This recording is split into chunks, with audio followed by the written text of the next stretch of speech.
Greetings, friends, and a very warm welcome to my channel. I'm not really a short guy. I'm not that short. I'm down on a knee. I'm down on a knee because I want to demonstrate to you why you need both a power feed on your knee of your milling machine, your Bridgeport, or other milling machine like it, as well as a quick change spindle. I will not do this live. I mean, I won't have the machine running except for the power feed on the knee. That's the only thing you're going to hear. Try to keep it quiet and also to keep it safe. I didn't want to enter safety issues with anyone out there in internet land, but if you want to be in a machine shop environment, I ask that you certainly learn the protocol of safety. Number one is safety glasses and other issues, but learn those things first before you ever get into machines. If you're a seasoned machinist and you already know the safety protocols, that's who I'm really talking to. Because there are a lot of seasoned machinists out there, very good machinists, who have suffered endlessly because of the R8 collet system. It's a good system. There's nothing wrong with it as far as the system itself. But it is slow and tedious when you have to always go from indicating to milling and to drilling and back and forth. And that almost always requires changes in your collets, your collet system, or the types of tools you put in the collets or in place of the collets. And also it requires you to crank your knee up and down by hand. And I'm 77 years old. I'm done with that stuff. So I'll show you why you might enjoy what I have here. So I've set up this demonstration, as I say, as a static demonstration. There's no machines. I think you'll get the gist of what's going on here. But first of all, just explain here. What's in the mill now is a drill chuck with an edge finder. So technically I would have found the edge and gone to the center of this piece that's in the mill, and now I'll demonstrate just dialing down or taking the table down to another location where I want to drill or mill to. So I'll demonstrate changing this to a milling cutter so I could technically mill down to a certain point. So let's do that first.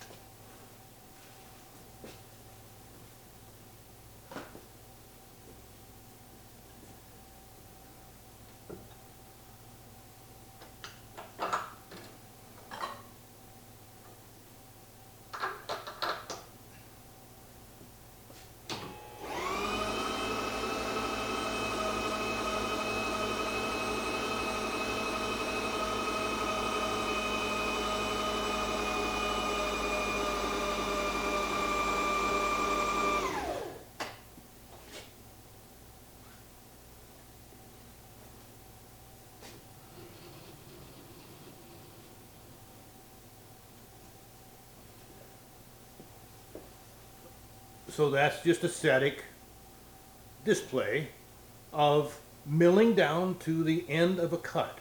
So technically I'm at the end of the cut where I want to be, and I would have been at the depth, of course, but I'm not here.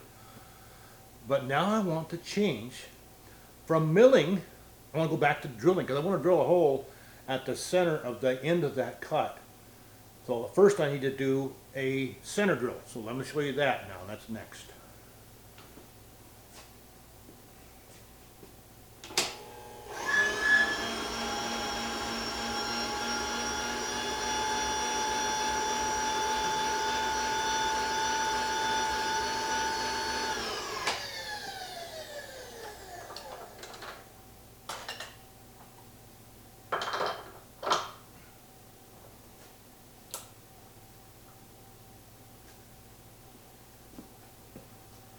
So there now we have changed from milling to a center drill. We want that drill to drill exactly where we want it to go, so it's easiest to start with a center drill. So I've got two different chucks, one chuck with a drill in it that I want to drill the hole of, and one chuck with the center drill. So now technically if I center drilled that, then I would take the center drill out and put the other in.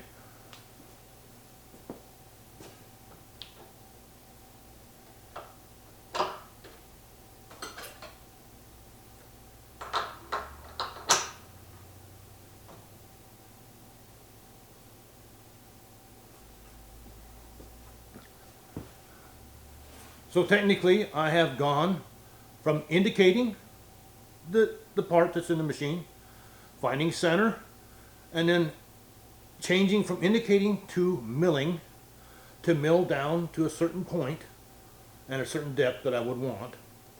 Then I'll change from the milling cutter, because I wanted to drill at the very exact center of that last end of that cut.